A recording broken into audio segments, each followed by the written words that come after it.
Welcome back to Movies TV Mad. You can follow me on X Twitter at Movies TV Mad and on Instagram and on Threads at Movies TV Mad X.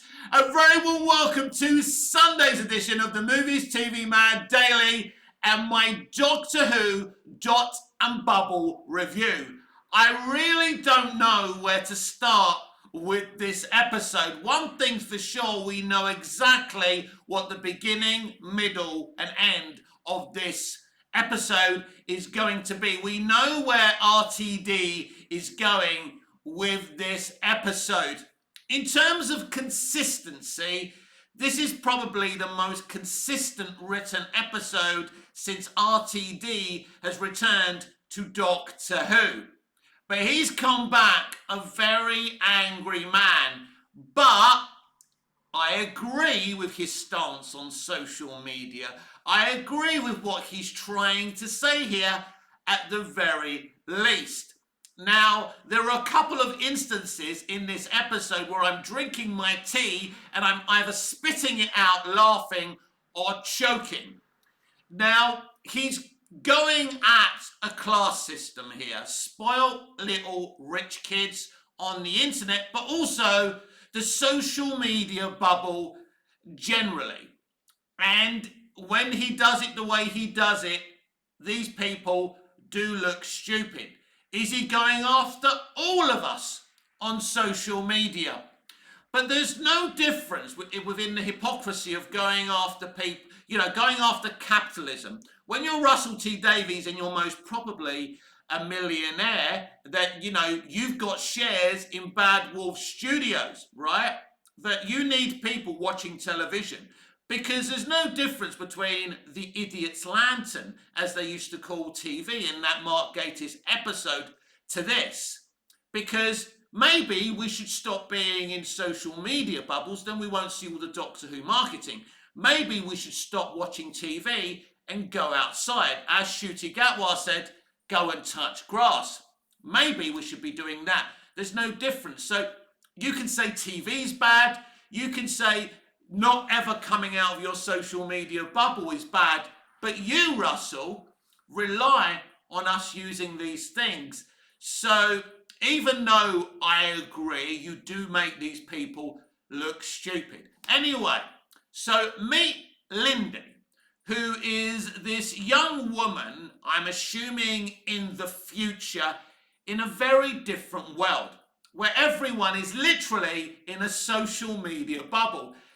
And she wakes up, there's this little ball thing, she goes, dot bubble, and she's in this kind of internet world, and and all her friends group, all her kind of social media bubble, are good looking, bright, sparky, cool people. Just like her. Cool, not in nice people, but hello, isn't the world lovely? Yeah. And they all fancy this guy. Is it Ricky September or whatever his bloody name is? You know how good I am with names. Let's call him September. Let's just call him September. We'll get to what she does to him at some point within the review. Now, suddenly within this bubble, the Doctor pops up and he's warning her, there's monsters around you. You need to get out of your bubble. Bang! RTD's bashing us over the head with his messaging, right? Get out of your social media bubble, everyone. Go outside. Get out your bubble. But as I said, if we do that, we miss your marketing. Because RTD is only on one social media platform, Instagram, the very heart of the message he's trying to spread. He's saying, basically, that Instagram is bad. A social media platform he uses, the mentality of these spoiled rich kids, these bimbos, these airheads, right? These influencers, right? Everything he's speaking against in this, he's on that platform. He's secretly on Twitter, so is Moffat. Moffat's not so secret anymore, he just doesn't have a profile picture. Is it SW Moff or whatever it is, right?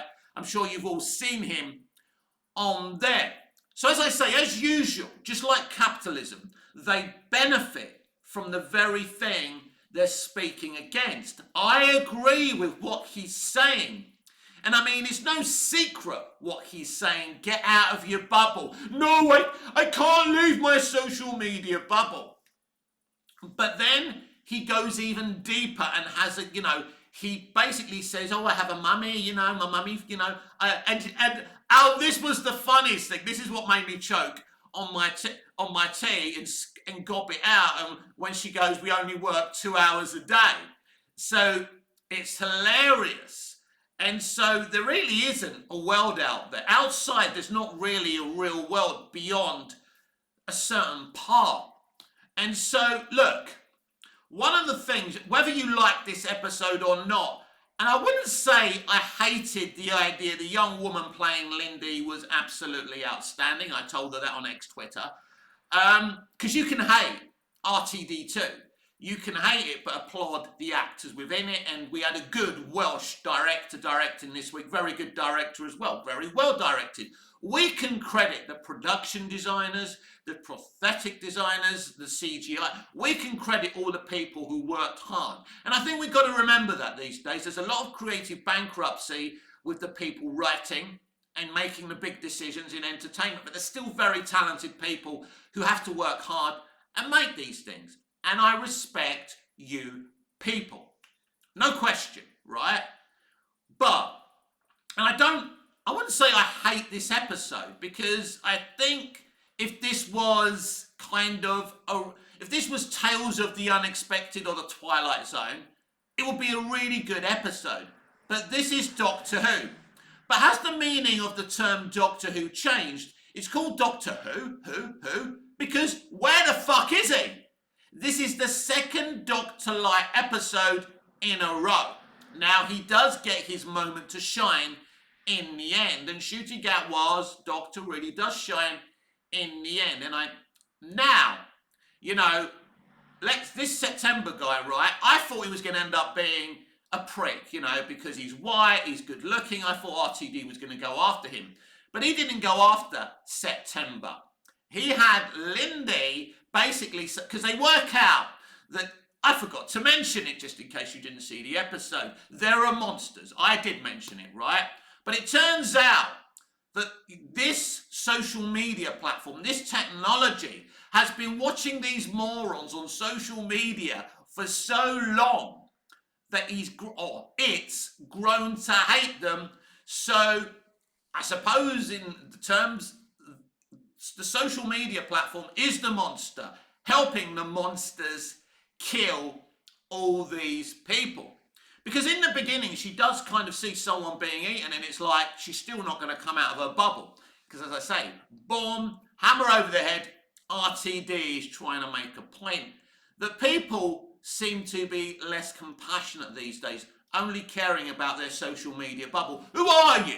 Why are you following me? I don't know you. Do I know you? How many times have we done that, right? We want to be friendly. We want to meet new people on social media. And they say, who are you? Go away, kind of thing. And that's something else that RTD is talking about here. So certainly the message he's spreading within this has a big 99.9% element of truth. I agree with what he's trying to say. But I'll go back to it again. The anti-capitalism thing, the anti-TV thing, the anti-social media thing. You use these things. You work. You are the very, the very description of capitalism, RTD, I say. Again, you have shares. Pretty much, I think Bad Wolf is your studio, as well as Julie Gardner's and, Judy Gardner's as well. So, and the other people involved, Jane Tranter, etc. So you are capitalism.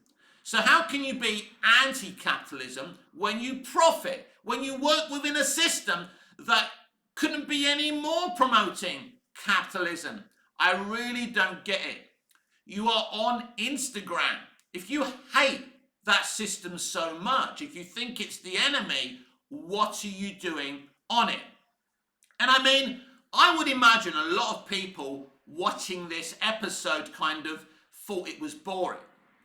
Because I'll go back to it. We've barely seen the Doctor in this series. Don't forget, this is not 13 episodes. This is 8 episodes. We saw him in the Christmas episode. We saw him in Space Babies. We saw him in The Devil's Called. We saw him in Boom. But we haven't, just like his companion, we haven't really gotten to know him. Suddenly, he vanishes last week in a Dr. Light episode, but at least we had Millie right. And this week again, both he and Millie, the Doctor, and Ruby Sunday are barely in the episode. Yes, they pop up on the social media platform. I get it, they're kind of there. But it's weird. I personally have always said, I watch this show for the Doctor and the TARDIS. That's why I love Doctor Who. Some people say, it's about the companion, it's about the guest star, and it's not really about the Doctor, it's not the Doctor's show. No, don't agree. Sorry for the finger, but I don't agree at all. If you take the Doctor and the TARDIS out of Doctor Who, who's watching Doctor Who? Be honest, would you watch the Doctor without the TARDIS and the Doctor? Of course you wouldn't, right? So, it's his show, it's his name on the title. So, or there, or however, whatever, right? And so 2 episodes back to back where it's not really about the Doctor landing somewhere and going, right, let's take a look, Ruby. Oh my God, this is happening.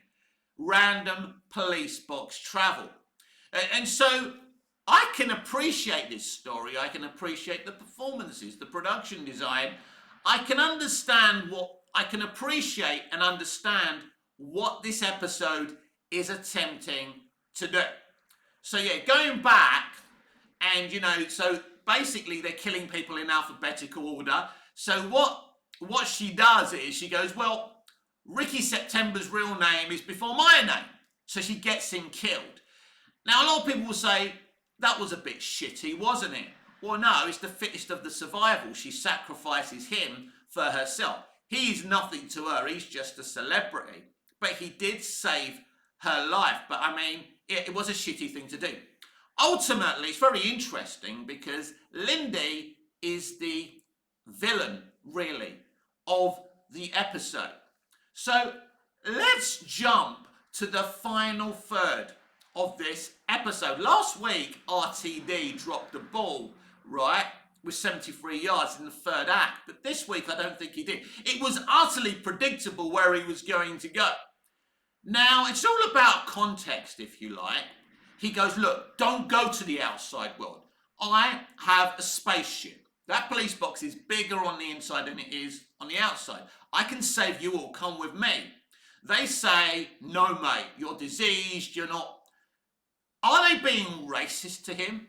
Are they being racist to him? I don't really understand. Is that the context here? That they're being racist? They won't go with him because he's an outsider, because he's not part of their friends bubble? Or is it because he's black? I mean, Ruby's white, so I don't get it. Is that what he's trying to say? Because was this the very reason to cast a black doctor? Not to create a great black doctor, like it wasn't Chibnall's kind of motivation to create a great female doctor. I'm a woman, I'm a woman, I'm a woman, I'm a woman, I'm the first female doctor. Blah, blah, blah, blah, blah, blah, blah, blah, blah, blah. Is that it? Is that all you have to say? Have you wasted this young actor's, this really good, solid young actor's potential just because he's a black man? Because, as I say, he's barely been used properly. We've barely got to know him. But what's very, very interesting, the thing I did like about that whole thing, because it was very transparent when they said, ooh, we're not coming with you. And I think it is because he's black. I can only make that assumption at the end of the day. And it's dumb, and it's stupid, and it's RTD, and it's Disney. What do you expect from a pig but a grunt at the end of the day? But he goes, I don't care what you think. Come with me. Let me save you. And he laughs and he's angry. That angry laugh, and he's angry because they won't come with him. They won't listen to him. And he's crying. It's quite good acting from Ncuti Gatwa. I would say that's his doctor moment. Every doctor since the show's come back has had, that doctor moment. Hello, Stonehenge, and all of that. And, I think kind of that moment when 10 goes from being that little puppet thing in Last of the Time Lords and rises, and they're all saying, Doctor, Doctor. To me, that's the 10th Doctor moment for me. And Eccleston's 9th Doctor moment, well, there's so many of them. He is the greatest Doctor since the show came back at the very least. Although Capaldi had, that whole anti-war speech was his Doctor moment. We all know that as well. I don't know what Jodie's Doctor moment was, to be honest with you. I think it was just before she regenerated. I think it's probably the best thing that she did when she played the Doctor. But mainly every Doctor has had their Doctor moment, and I think it's shooting. All I'm going to say about RTD2 is that we got Rogue next week, which is basically, I think, rich white dude. I think the Doctor's going to kind of go up against him, but maybe falls in love with him. And I think in the end, he's a rogue and he's a bad white guy, and I think that's it. That episode is the Disney allotted episode. It's written by the season 1 showrunner of Loki. So she's a Disney writer. I wouldn't expect much from that episode. I would call it the calm before the storm. This is what I was going to say. It's a double finale. Episodes 7 and 8 are a double finale. It's one story. So he better have something amazing for that double finale. Because I would imagine, I would hope he's going to reveal who Ruby is. I would hope he's going to reveal who Ruby is. Because that's all there is. There's no character traits here. He hasn't developed Ruby here. But I think despite his bad character development, we can say that Millie Gibson has done a good job despite him. And I know how Millie feels about her experience on Doctor Who. And I'm not going to talk about it, right? I'm sure these things eventually come out when she's gone. And I think she doesn't go on beyond season 2. There's been rumours that she leaves in the middle. There's rumours that she's not really part of season 2 that much. I don't know. She says, RTD says, it's a three-pronged TARDIS team. We will see what happens. But I don't think Millie Gibson goes beyond season 2. Here's the problem. RTD2 may not go beyond season 2. Without the Disney money, they're fucked. They need to find other money or there won't be any more Doctor Who beyond season 2. As we've discussed before, the BBC America don't have the money to make Doctor Who alone. That's why Disney are there. That, RTD doesn't bow to anyone. I can promise you that. And a lot of the shit that's happening is because he's being reined in. Now, he doesn't really have a boss. As I say, he's a partner in Bad Wolf Studios. As I said last week, there was this YouTuber saying RTD's being fired. You can't fire RTD. He's not just someone who was employed to be the head writer and showrunner of Doctor Who. He's one of the bosses himself. You can't fire RTD. RTD can only fire himself, right? And Bad Wolf have now got a big stranglehold on Doctor Who, but there may not be a season 3. I would think there probably will be, but who knows? Now, we know the BBC work off the license fee. I'm not sure how important ratings are to them, because the ratings haven't been great. But if this was on ITV, if Doctor Who was on ITV, and I said this about EastEnders many years ago, if EastEnders was on ITV, it would have been cancelled many years ago, or they would have improved it. But on the BBC, you can have a show that's not viewed by many people, but you keep it going. I mean, they cancelled Holby City, and it had plenty of viewers because of geographical representation. This is how fucking loopy. I went mad about the cancellation of Holby City, and I stand with everyone who worked on that show. Great fucking show. How dare you, BBC? You're lucky I didn't withdraw my license fee, because I do live in Cyprus after all. But I do use the iPlayer at the end of the day, even though you're dumb and you just go, are you a license fee payer? Do you have a license fee? And if I type yes, that's it. But I'm an honest person and I pay my license fee from Cyprus, even though the BBC isn't officially available from Cyprus. I'll always find a way. Anyway, and so what do I make of this episode at the end of the day? As I say, I mean, every episode in RTD2 has had some kind of messaging. We haven't had an episode where there's no messaging. I would like to think, at the very least, in the double finale, episode 7-8, it focuses on the climactic story of Ruby Sunday rather than banging messages. You don't always have to bang messages. It's been message after message after message. As I say, I can't say this is a terrible episode. I can't say the messaging is wrong. It's, at the end of the day, it is factual messaging, whether you like it or not. People do live in their bubbles. They're scared to come out of their bubbles. They're scared to friend new people. And it is about being good looking and being cool. If bald old me requests to like some hottie, she's going to tell me to F off. That's the reality of the situation. Everything he says. Lindy is a shitty, spoiled little rich brat, yeah? We know what he's saying here, right? He hates the rich, he hates spoilt little brats, he hates the posh. He really went after the posh, you know, rich, well-spoken, la-di-da people. He hates them, right? I mean, I don't like them very much either. So he's really going after a demographic here.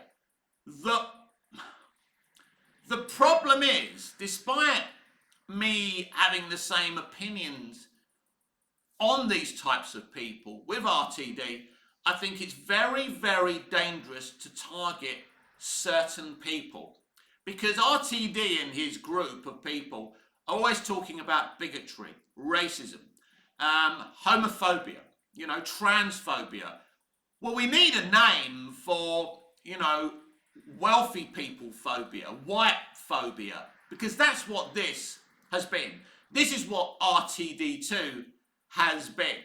And I'm not quick on the uptake, but I would say, you know, Lindy and her group of friends are being racist to the Doctor. They won't get on a black man's TARDIS. Is that what they're saying? Is this kind of context with the fans who won't watch Doctor Who because Shoot is the first full-time black Doctor? I don't know. I don't think there's many people not watching Doctor Who because the Doctor is played by a black man. Of course there will be a few. That's life. There's nothing we can do about that. But maybe that's the context here as well. And there's been a lot of context, but there hasn't been a lot of storytelling here. And ultimately, as much as I think if this was a Black Mirror episode, or as I said, Tales of the Unexpected, or The Twilight Zone, I'd go, yeah, there's a little message here. It's a bit haunting. It's a judgment on the society that we live in today. But ultimately, it isn't good Doctor Who. Because Doctor Who isn't Black Mirror. Doctor Who isn't Stranger Things. Doctor Who is Doctor Who. This is not Doctor Who. Whether we talk about Classic Who, or RTD1 Who, or Moffat Who, or Chibnall Who. Because what's going on here is, and I told you last week, I was watching The Power of the Doctor, and it turns out the first female Doctor is much more interesting and superior than the first Black Doctor. That's frightening. That is frightening that a show that I didn't like, a version, an era of the Doctor I didn't like for being underwhelming and bland, actually seems more interesting than this era. Why? Nothing to do with the guy being black. Because if I was a racist, I wouldn't be watching this version of Doctor Who. I'll never stop watching Doctor Who. I don't have a problem with whoever playing the Doctor. The character can regenerate into any humanoid form. It's fucking fine. I've said before, like culture swaps without the premise of regeneration. That's something I don't really agree with. I see it happening. Sometimes I accept it in terms of Perry White in the new Superman movie. I'm fine with it. Really good actor, as was the actor in Man of Steel and BVS. You know, iconic actor. How can you argue with him, right? But there's no issue with whoever they want to play the Doctor. They can get a 3-foot short person to play the Doctor. They can get anyone they want in a wheelchair to play the Doctor. These things are possible because of the concept of regeneration. It has nothing to do with that. I'm not here to say woke every other word to lure you in. I'm not here to become rich from this channel. You know that. Because I've been here since 2018 and I've not made a fucking dicky bird, and I haven't changed what I do. I've changed the quality of camera. It's still not great, but better than what I started with. I'm here because I'm passionate about telling stories. If I had the money to start my own studio, my own network, my own streaming service, I would do it. Even though I barely know how to work a fucking camera. I barely know how to direct. I know what a good and bad story is. I know what works and I know what doesn't. RTD2 doesn't work. So as much as I sat there watching this story, I wouldn't say I was totally bored. There were moments where I'm thinking a lot of people are going to find this fucking boring. But again, I agreed with the messaging. But 2 episodes in a row where this didn't really feel like Doctor Who. Listen, ultimately, RTD2 isn't very good. It's a pale imitation of what RTD1 was, the Moffat era was, and even the Chibnall era. That's the harsh truth. And let's put the culture war for once to one side and talk about this genuinely. I want to be entertained. I want to be moved. I ever want to, when I think about entertainment, when I'm coming out the cinema, switching off my telly going, ha ha, that was so funny.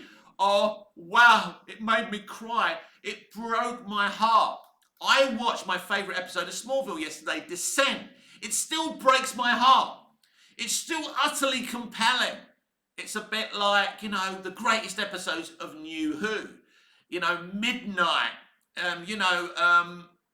Episodes like Deep Breath, Heaven Sent, lots of other episodes that I haven't mentioned that Capaldi isn't in as well, by the way, just because I didn't say an episode. But you know what I mean? Entertainment doesn't want to move us anymore.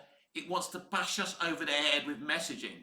This simply is another episode with more messaging, with hateful bile against a certain set of people. Now, I wouldn't say I've got much time for these type of people, and I can kind of see where he's going with it. He's attacking these people, right, for never coming out of their bubble. He's attacking the premise of social media.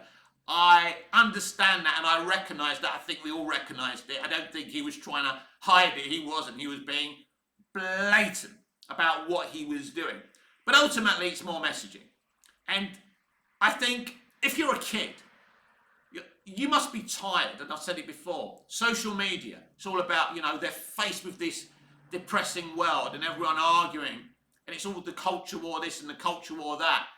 And then you turn your TV on or you go to the cinema for some escape, or you put your phone on, or however you watch your entertainment, and it's the same thing. And this is why kids are suffering with mental illness and anxiety, because there's no escape. When we were growing up, there was an escape. We came home and we watched Dr. Snuggles or Play School or the Smurfs or the A-Team or Knight Rider. We shove a videotape in and watch Superman 78 or Star Wars 77 or whatever you fucking watched. There's no escape from their messaging.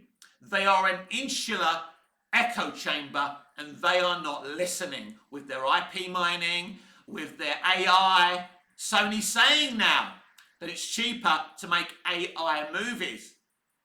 They're not listening. RTD isn't listening.